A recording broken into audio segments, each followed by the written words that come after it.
আপনারা সবাই যেমন এই আন্দোলনের মাধ্যমে সম্পৃক্ততা জনসম্পৃক্ততার মাধ্যমে এই আন্দোলনকে সফল করেছেন, সেই স্বাধীনতাকেও আপনারা ধরে রাখবেন, এই স্বাধীনতাকে আপনারা টিকিয়ে রাখার জন্য চেষ্টা করবেন।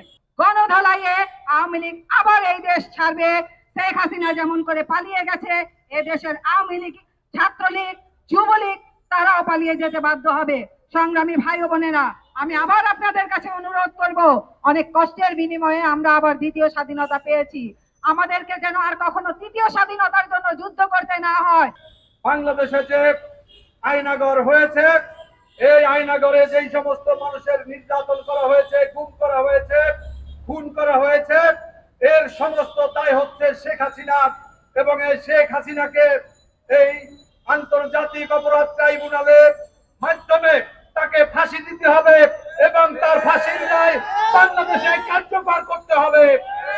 আমরা দেখেছি বাংলাদেশে অনেক ফাঁসির রায় কার্যকর করতে, আমরা অপেক্ষায় আছি শেখ হাসিনার বাংলাদেশে ফাঁসি হবে, বাংলাদেশের জনগণ সেই ফাঁসির রায় দেখবে। আন্দোলনের ফসল হচ্ছে 5ই আগস্ট ছাত্র জনতার গণ অভ্যুত্থান। আজকে যে গণ অভ্যুত্থান হয়েছে, এই গণ অভ্যুত্থান নিয়ে কেউ কোনো অস্থিরতা দেখাবেন না।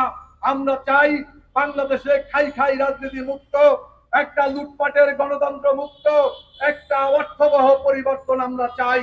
যেই বৈষম্যের কথা আমাদের ছাত্র সমাজ বলেছে, আমি ছাত্র সমাজকে অভিনন্দন জানাই। আমাদের এখানে ছাত্র মিশনের নেতৃবৃন্দরাও তাদের সাথে কাঁধে কাঁধ মিলিয়ে এই আন্দোলনে ভূমিকা রেখেছেন, এজন্য আমি ছাত্র মিশনকেও ধন্যবাদ জানাই। বন্ধুরা, সংগ্রামী বন্ধুরা আমার, আজকে আমাদের সময় এসেছে আওয়ামী লীগের হিসাব করায় গন্ডায় বুঝে নেওয়ার। মানুষের আত্মনাদ এভাবে কঠিন করুণ ভাবে বাড়ছে হাসিনা পতনের পরে, আর সহ্য হচ্ছে না।